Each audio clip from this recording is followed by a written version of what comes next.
Back lecture number 4 शुरू करते हैं। आई होप आपने पिछले तीनों लेक्चर्स देख लिए होंगे, समझ लिए होंगे। डाउट्स होंगे तो please you can ask in the comment section. मैं सब कमेंट्स के रिप्लाई करता हूँ बिकॉज अभी हमारी जो कम्युनिटी है वो इतनी ज़्यादा डेवलप नहीं हुई, इतनी ज़्यादा एक्सपैंड नहीं हुई, तो मेरे पास अभी टाइम लग जाता है कि सब बच्चों के कमेंट्स जो है मैं देख सकूँ। प्लीज़ कमेंट जरूर करा करो, ठीक है।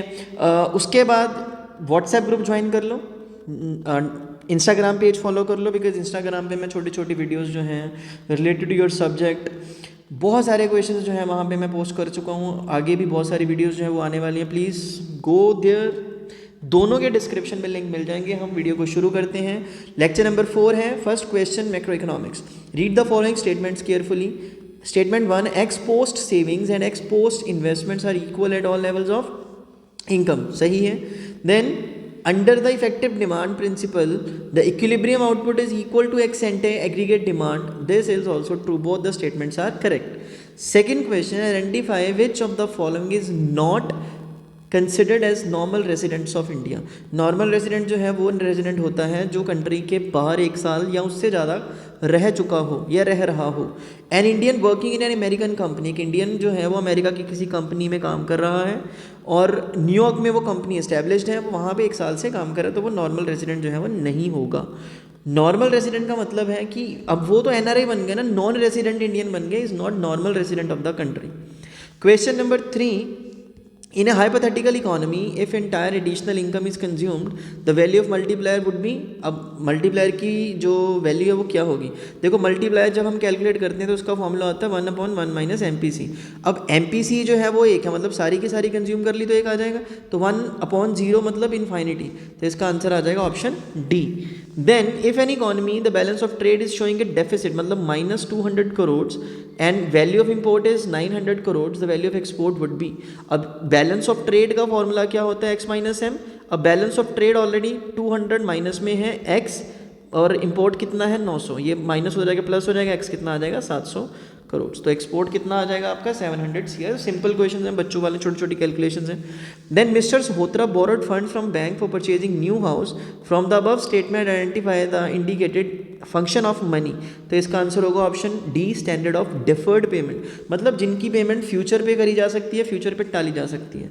Then again repeat question, again मैंने आपको पहले भी बोला repetition would make more chances that this question will appear in the upcoming exams also.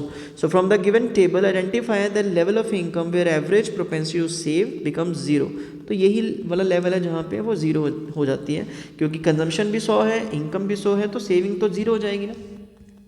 Then 7th question, if an economy the initial deposits are 4000 crores and reserve ratio is 10%, मतलब ये legal reserve ratio होती है जो हर bank को रखनी पड़ती है अपने पास, तो कितना डिपॉजिट क्रिएट करना पड़ेगा? 40 करोड़ आ जाएगा। क्यों?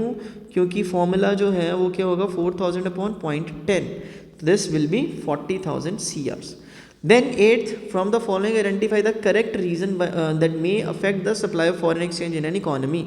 अब purchase of land in England by an Indian, गलत। फॉरेन टूरिस्ट विजिट्स ताजमहल, यहाँ से हमें फॉरेन एक्सचेंज आएगा। Donation of 500 million from Microsoft, this is also an inflow of foreign exchange. Then Indian students going to Australia for studies, अब ये पैसा तो Australia की गवर्नमेंट के पास जा रहा है ना, तो सेकंड और थर्ड इसका करेक्ट आंसर होगा।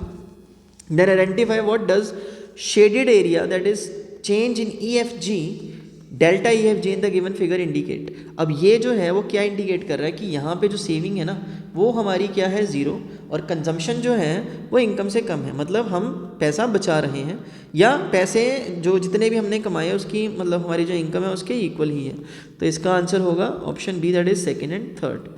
Next question number 10, the measurement of balance of payment deficit is based on dash transaction. जो बैलेंस ऑफ पेमेंट होता है ना वो ऑटोनॉमस ट्रांजैक्शंस के ऊपर बेस्ड होता है, ठीक है। देखो बैलेंस ऑफ पेमेंट जो है ना वो कमर्शियल पर्पस से करी जाती है, ना कि किसी सोशल वेलफेयर पर्पस से, ठीक है, तो इसका आंसर होगा option A, that is autonomous consumption. Question number 18 पे आ जाओ, Indian economic development. Read the following statement, assertion and reason, choose the correct alternative from those given below. Assertion क्या कहती है? India could not develop a sound industrial base during the British rule. British rule के time पे India ने एक sound industrial system develop नहीं करा, ठीक है, तो ये सही है। Then Britishers followed restrictive trade policy which strengthen Indian handicraft, तो ये तो बिल्कुल ही गलत है ना, उन्होंने इंडियन हैंडीक्राफ्ट को स्ट्रेंथन थोड़ा ना किया था, उसका डिके किया था, ख़त्म करा था उसको धीरे धीरे, तो सी इसका करेक्ट आंसर होगा।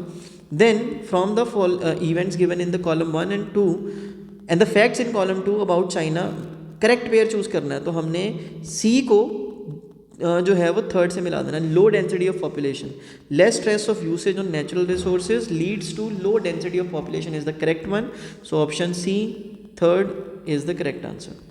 20th, after independence the rationale behind choosing modernization as planning objective for the Indian economy were dash, तो ये फर्स्ट है to bring positive change in social outlook और टेक्नोलॉजिकल अपग्रेडेशन है। This is again a repetition, थोड़े से mould करके पूछा गया, लेकिन ये क्वेश्चन सेम है जो हमने अभी पीछे किया था लास्ट वीडियोस में।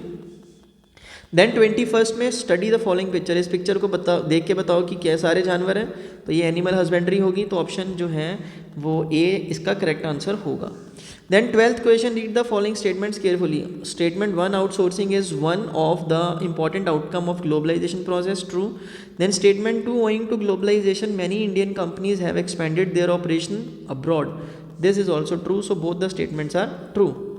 Question number 23, introduction of economic reforms in Pakistan, again repetition, ये क्वेश्चन बहुत बार रिपीट हो चुका है और पेपर में आएगा।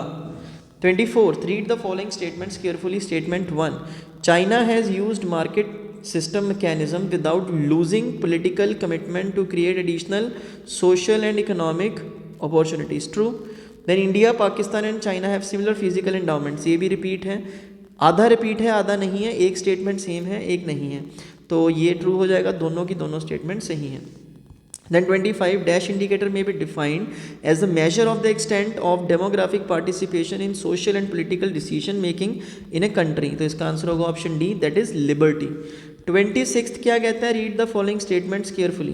Casual workers are hired on a permanent basis and also get social security benefits, सही है? बिल्कुल गलत है, ये सही नहीं है। Workforce comprises both employed and unemployed, this is also wrong, तो ऑप्शन डी इसका करेक्ट आंसर होगा। Last question, the scheme microfinance, ये क्वेश्चन पेपर के पॉइंट ऑफ व्यू से इस बार 2025 के पॉइंट ऑफ व्यू से मोस्ट इंपॉर्टेंट क्वेश्चन रह सकता है। The scheme of micro finance is extended through dash credit provision, so it is self help group SHG, तो ऑप्शन ए इसका करेक्ट आंसर होगा जी। तो आई होप वीडियो अच्छी होगी, आपको अच्छी लगी होगी, वीडियो तो अच्छी है बट आपको अच्छी लगनी ज़रूरी है, ठीक है? तो अच्छी लगी तो प्लीज़ इसको शेयर कर देना, लाइक कर देना, चैनल को सब्सक्राइब करके ही जाना, मैं रिक्वेस्ट कर रहा हूँ ये आपसे, ठीक है जी। मैं आपको नेक्स्ट लेक्चर में मिलता हूँ, टेक केयर, ध्यान रखिए अपना, बाय बाय।